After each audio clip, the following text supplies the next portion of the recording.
when you're with a woman and you go through the courting process and the attraction and the hunt and the game and all this stuff, and then the sexual, like that's the pathway that dopamine is normally fulfilled through, and it creates a fulfilling experience.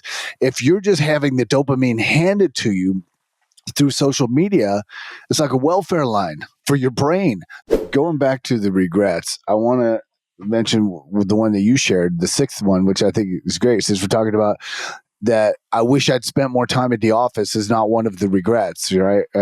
And then you've got the guys that are spending all their time in the office and to take care of their family, but they're not taking care of their family's hearts in the way that they need. And then you've got the opposite end of that pole, which is the guys who are doing nothing, that are at home, but they're playing video games, eating, drinking beer, whatever.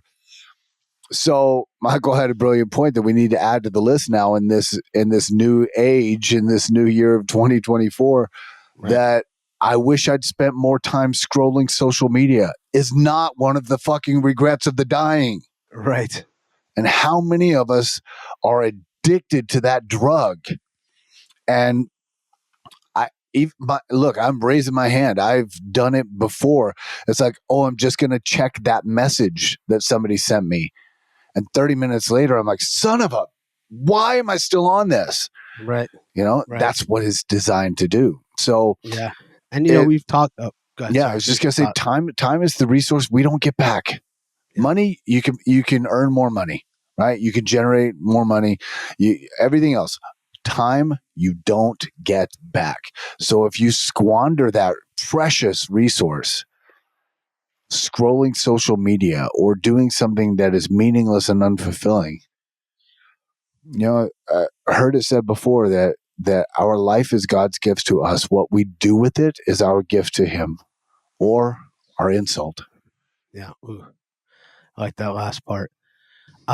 Russell, Bronnie Ware, who wrote all this, she talks about how time is the thing that is equal in a sense amongst all of us. Now, we don't know how much time we get, right? So she even said in one of her talks, whatever percent of this room will be dead within a year, 5 years, 10 years. So we obviously don't know how much time we get.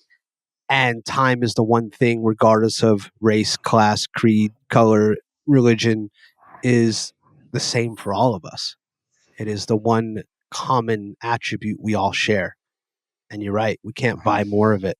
So her hope in really embodying and getting these 5 regrets, that we live our life differently, and that we choose happiness.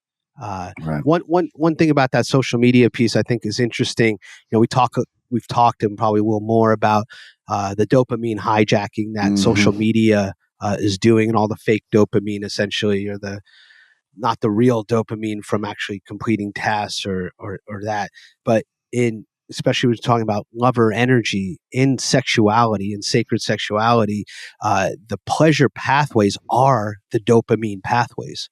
That's what's getting lit up in sexuality, in sexual energy. Mm-hmm. So if we're getting that fix, so to speak, through social media or porn or whatever, we're not actually activating the core pathways that are lit up to release that pleasure pathway through the dopamine.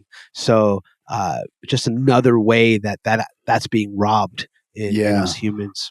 It's another metaphor for that, or a comparison is, and I heard somebody say, it's not having things that is fulfilling, it's getting them, right? So if he was talking about different things in life, but he's like, show me a trust fund baby who's never worked a day in his life, and I'll show you a miserable human being.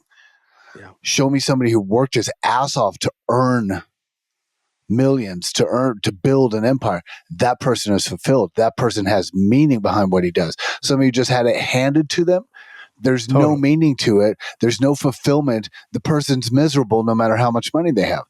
Right. I say that because it's the comparison, like when you're with a woman and you go through the courting process and the attraction and the hunt and the game and all this stuff, and then the sexual, like that's the pathway that dopamine is normally fulfilled through, and it creates a fulfilling experience. If you're just having the dopamine handed to you Right. through social media, it's like a welfare line for your brain. There's no fulfillment. And then when the opportunity to create the real dopamine through the work shows up, you're like, nah, I'm good. Yeah. Right? Like Does actually surprisingly, work. surprisingly welfare, if we, I mean, again, drawing in a lot of analogies here, creates more welfare, creates people that don't want to work, just have things handed to them. Huh.